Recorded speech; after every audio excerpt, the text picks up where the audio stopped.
इस वीडियो में कुछ सवाल पूछूंगी आम जनता होने के नाते जो मेरे मन में है। लेकिन यहीं पर honourable supreme court of India के सामने पहुंच गया है प्रोटेस्ट को लेकर के एक पिटीशन।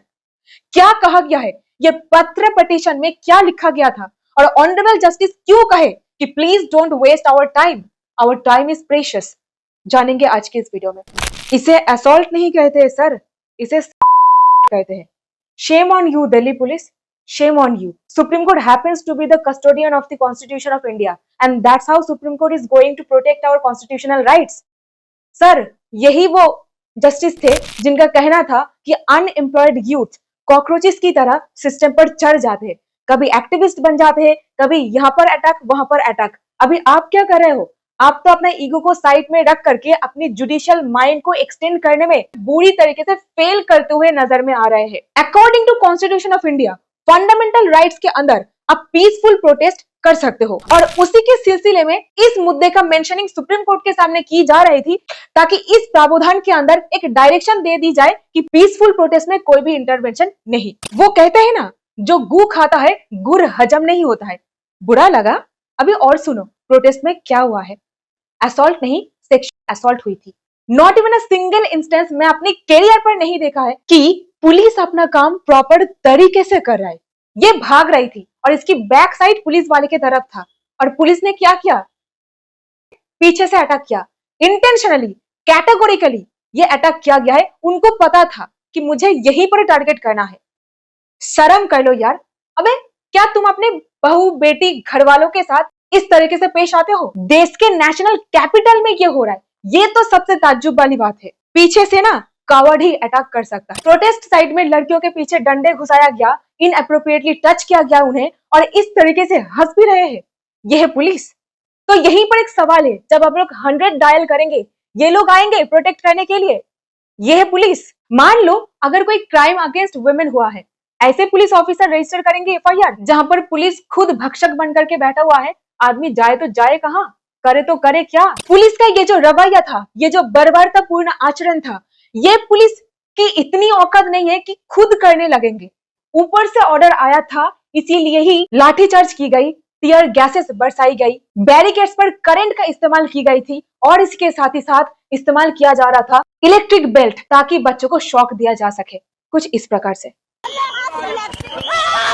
बात है 1997, जहां पर धर्मेंद्र प्रधान खुद ने क्या किया था पता है? तब धर्मेंद्र प्रधान अखिल भारतीय विद्यार्थी परिषद के एक यंग मेंबर हुआ करते थे और यहीं पर धर्मेंद्र प्रधान ने 1,500 से ज्यादा स्टूडेंट को लीड किया था प्रोटेस्ट करने के लिए तत्कालीन कांग्रेस गवर्नमेंट के खिलाफ, और वो भी पेपर लीक के खिलाफ आवाज उठाते हुए। नाउ आयरनी देखिए, किन के खिलाफ आवाज उठाया जा रहा है? कौन है आज के एजुकेशन मिनिस्टर? कौन है जिम्मेदार बच्चों के भविष्य के साथ खिलवाड़ करने के लिए? कौन अकाउंटेबल है? बताना जरा कमेंट पर। और यहीं पर जंतर मंतर में हुई पुलिस की लाठीचार्ज को ऑनरेबल सुप्रीम कोर्ट के सामने मेंशन किया जा रहा था एडवोकेट के द्वारा। ऑनरेबल चीफ जस्टिस को एक पत्र याचिका भेजी गई थी। क्या कहा जा रहा था जरा सुनिए। जहां पर स्टूडेंट्स के ऊपर लाठियां बरसाई जा रही है, इसको कहा जाता है भीड़ को तीतर वितर करना। हाँ, भीड़ को तीतर वितर करने के लिए कानून में कहा गया है कि बेयर मिनिमम फोर्सेस का इस्तेमाल किया जा सकता है, खास करके जहां पर सेक्शन 163, पुराने सेक्शन में ये 144 हुआ करता था जिसको हम लोग कर्फ्यू कहते हैं। वहां पर बहुत ज्यादा संख्या में लोग गैदर नहीं हो सकते। ऐसे परिस्थिति में पुलिस के ऊपर पूरा पावर दिया गया है कि बेयर मिनिमम फोर्स को इस्तेमाल करते हुए, यानी कि लोअर पोर्शन में, बॉडी के लोअर पोर्शन में वो लोग लाठी वगैरह इस तरीके से हिट कर सकते हैं। लेकिन यहाँ पर क्या हुआ है? सर पे मारा गया है। किस चीज से मारा गया है? इस प्रकार से डंडों के ऊपर कील ठोक करके मारा गया है क्योंकि ये लोग चाहते थे कि खून निकले। क्या बेयर मिनिमम फोर्स से ये था? क्राउड को कंट्रोल करने के लिए, भीड़ को ताकि संभाला जाए। सिर्फ ये नहीं, इलेक्ट्रिक बेल्ट का इस्तेमाल किया गया है ताकि उनको भगाया जा सके। ये था एक्सट्रीम फोर्सेस का इस्तेमाल। और ये देखो, टीयर गैस इस्तेमाल किया गया है और वो भी expired tear gases. Tear gas तो कम से कम ताजा इस्तेमाल कर लेते। यहाँ पर भी कोई भ्रष्ट राजनेता पैसा खा करके चला गया है। फुटेज इस्तेमाल नहीं करूंगी क्योंकि ये भी यूट्यूब शायद उड़ा दे। और देखिए, यहाँ पर एक हस्बैंड वाइफ प्रोटेस्ट पर जुड़े थे स्टूडेंट्स के सॉलिडारिटी में। यहाँ पर क्या किया गया? हस्बैंड सिर्फ पुलिस वाले को थैंक यू बोल दिया था और थैंक यू बोलने के चलते इनको डिटेन कर लिया गया और फिर इनके पत्नी बच्चों के साथ पुलिस वाले के पास हाथ जोड़ते जोड़ते चल रहा है। ये था हालत। अभी और सुनिए, आईपीएस ऑफिसर को पावर दिया गया है एक महिला के ऊपर हाथ उठाने का। ये है आईपीएस संदीप लांबा, ये यूपीएससी क्रैक करके ये करने के लिए बैठे हुए हैं। और सुनिए, honourable supreme court of India के सामने जिस वक्त ये पिटीशन पहुंचा था, ऑनरेबल जस्टिस सूर्यकांत ने क्या कहा कि please don't waste our time. Sir, time waste क्या होता है? टाइम वेस्ट क्या होता है? आई विश आपके जगह यहाँ पर ऑनरेबल जस्टिस डीवाई चंद्रचूड़ साहब होते। याद है ना मणिपुर में वो नेकेड पैरेड, वो ये सुनते ही तुरंत सतह संज्ञान यानी कि सुओ मोटो कॉग्निजेंस ले लिए थे। हालांकि ऑनरेबल सुप्रीम कोर्ट को सुओ मोटो कॉग्निजेंस लेने के लिए बाध्य नहीं किया जा सकता, लेकिन ऑनरेबल सुप्रीम कोर्ट को दिया गया ये एक डिस्क्रिशनरी पावर है जो भारत के कॉन्स्टिट्यूशन गारंटी के रूप में देता है कि आप सत्य संज्ञान लेते हुए मैटर का कॉग्निजेंस ले सकते हो। देखिए, आमतौर पर ये देखा जाता है, ऑनरेबल सुप्रीम कोर्ट कहते हैं कि हमको दे दीजिए, हम लोग इसके ऊपर जांच पड़ताल करेंगे। लेकिन यहाँ पर क्या कहा गया, हमारे पास समय नहीं है और आपका भी समय बर्बाद मत कीजिए, हम लोग इंटरेस्टेड नहीं है कोई भी वीडियो देखने के लिए। जिनका एक जेन्युइन मांग है कि हमारे फ्यूचर क्या क्या होगा, back to back paper leaks, उसके चलते ना कोई पढ़ाई ठीक से हो पा रहा है, ना फ्यूचर में कुछ करने की उम्मीद जग रही है मन में। आप लोगों के तो बच्चे विदेश में जाकर के बैठे हुए हैं और इनको भी एजुकेशन की मौका दे दिया जाए ताकि पढ़ लिख के एटलीस्ट ये लोग विदेश में जा पाए, पढ़ लिख के जा पाए। और अपने पॉलिटिशियन बाप के सहारे जाना ये अलग है बॉस। प्रोटेस्ट करना हमारे कॉन्स्टिट्यूशन पर दिया गया है। Right to protest is our fundamental right, मूलभूत अधिकार। प्रोटेस्टर्स को एक्सट्रीम फोर्स इस्तेमाल करके भगाने की कोशिश कर रहे हैं, इस चीज के लिए अकाउंटेबल कौन रहेगा? और तो और सिविल ड्रेस में लाठीचार्ज किया जा रहा है, कौन है ये लोग, कहां से आए हैं, इसके लिए कौन अकाउंटेबल है?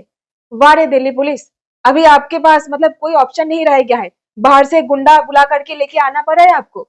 इसके लिए दिल्ली कमिश्नर को रिस्पॉन्सिबल ठहराना चाहिए। और तो और यहीं पर जरा जान के रखिए, धर्मेंद्र प्रधान खुद ये सारे स्टूडेंट प्रोटेस्टर्स को बुला रहे टीम बी ऑफ टेररिस्ट। और यही था इंडियन डेमोक्रेसी में सबसे काला दिन, 2020 जुलाई। सुप्रीम कोर्ट के सामने सिर्फ इतना कहा गया था कि हुजूर आपके सामने एक पेन ड्राइव दी गई है, वहां पर कुछ वीडियो एविडेंसेस है, आप जरा देख लीजिए। बच्चे पिट रहे, पुलिस माचो बन रहे, डंडे बजा रहे, सर पे सर फूट रहा है। यहाँ पर सुप्रीम कोर्ट का ये स्टांस है। इतनी इंसेंसिटिव क्यों? सादे कपड़ों में गुंडों को लाया गया, आइडेंटिटी छुपाया गया, नेम टैग हटा करके ताकि पहचान ना हो सके।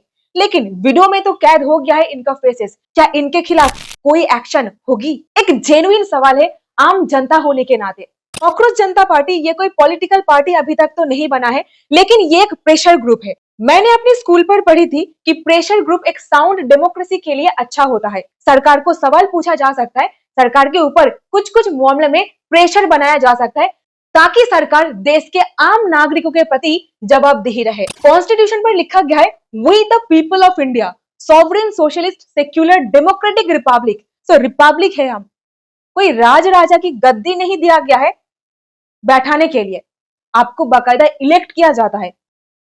Anyways, history is taking note, history will repeat and Karma is real boss, so be prepared. आपका क्या कहना है? आपको भी ये नजर में आ रहा है क्या? डॉक्टर एपीजे अब्दुल कलाम कहे थे कि देश का भविष्य है देश के स्टूडेंट्स, छात्र। आज छात्र के साथ ये किया जा रहा है, तो क्या समझे हम, देश का फ्यूचर कहां जा रहा है?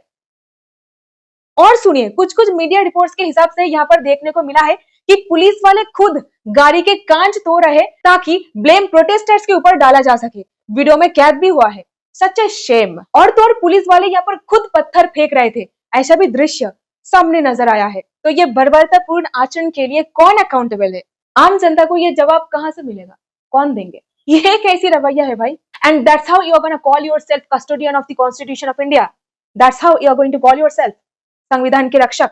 लास्ट 10 साल में 152 पेपर्स लीक हो चुके हैं इंडिया में। अप्रोक्सीमेटली 7.5 करोड़ स्टूडेंट्स की फ्यूचर इज एट स्टेक। और अगर आप भी मेरे साथ सहमत हो तो जरूर बताइएगा।